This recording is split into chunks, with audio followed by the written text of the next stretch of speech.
Hi, it's Tanya here. Today I'm going to show you how to sublimate some wine coolers. These are some of the most popular items in our market stalls here in Airlie Beach. So we have the Heart Reef one, and this one here is a piece of coral that I photographed. We're not sure whether it's a coral or a clam, but I think they go well because they're an unusual item. It's not something that people see every day. So yeah, today we're going to show you how to sublimate them. Once you have your image prepared in Photoshop, the first step you have to do before printing it is to flip it. If you don't do this, when you go to sublimate your image, it's going to be back to front. So now you'll see it's all been flipped or mirrored. There's another word for flipping. Then you send your images over to your printer. For sublimation, we use a EcoJet ET 2850, which we've only put the sublimation ink into. So you need a dedicated printer for this.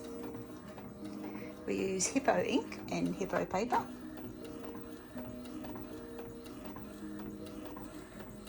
Out of one piece of paper we normally get about 2 coolers, so we get 4 images, one for each side of the cooler.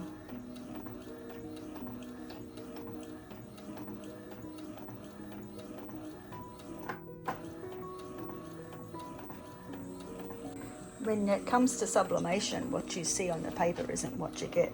So the colours on the paper usually look really flat and dull, but when they're printed, they're vibrant and colourful.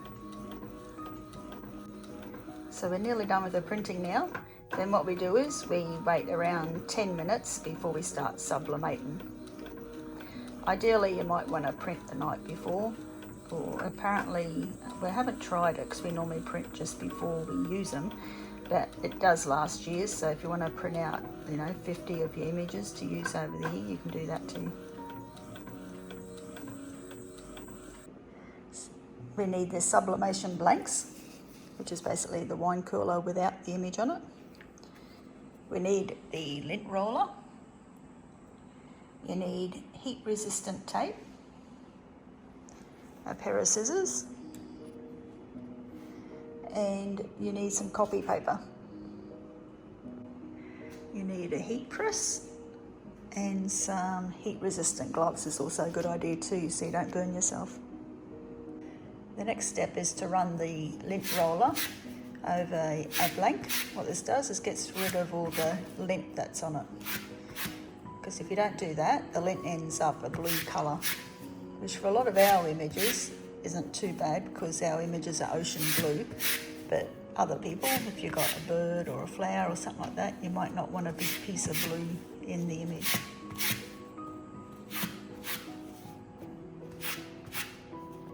Now we cut the images out into manageable pieces.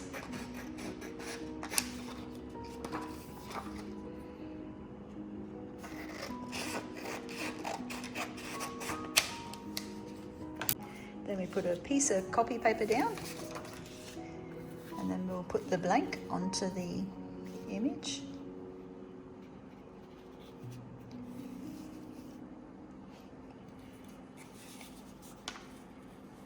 Put it onto the copy paper, and then we're going to stick it with some heat resistant tape.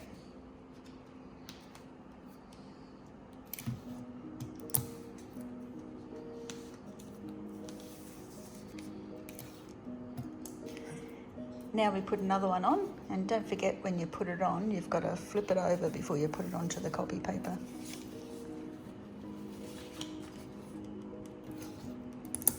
And again, we'll tape it.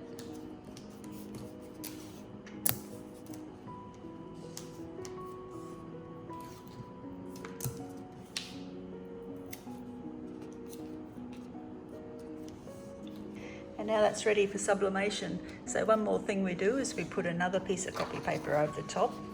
What this does is it prevents the ink, or just in case the ink blows out over the edges and we don't want it onto our machine.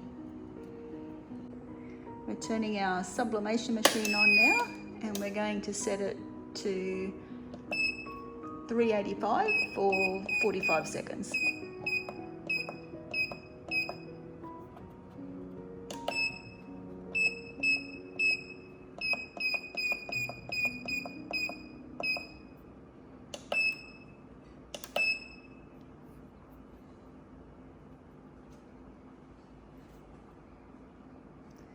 So now the machine will warm up.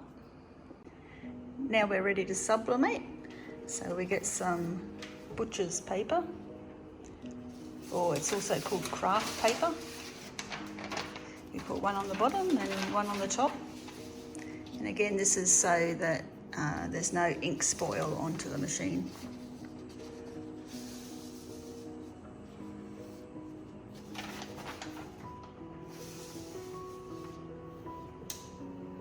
You swing it around and push it down. Okay, now we press the button and it'll start timing it for you, and when it's finished, this one beeps. So there are some machines that when it's finished it'll lift up, but this Viva one, it just beeps, and so you do it manually.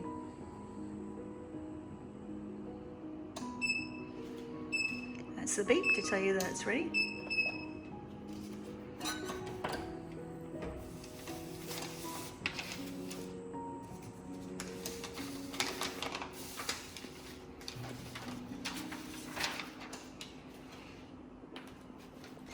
Now it's time to have a look and see how they went.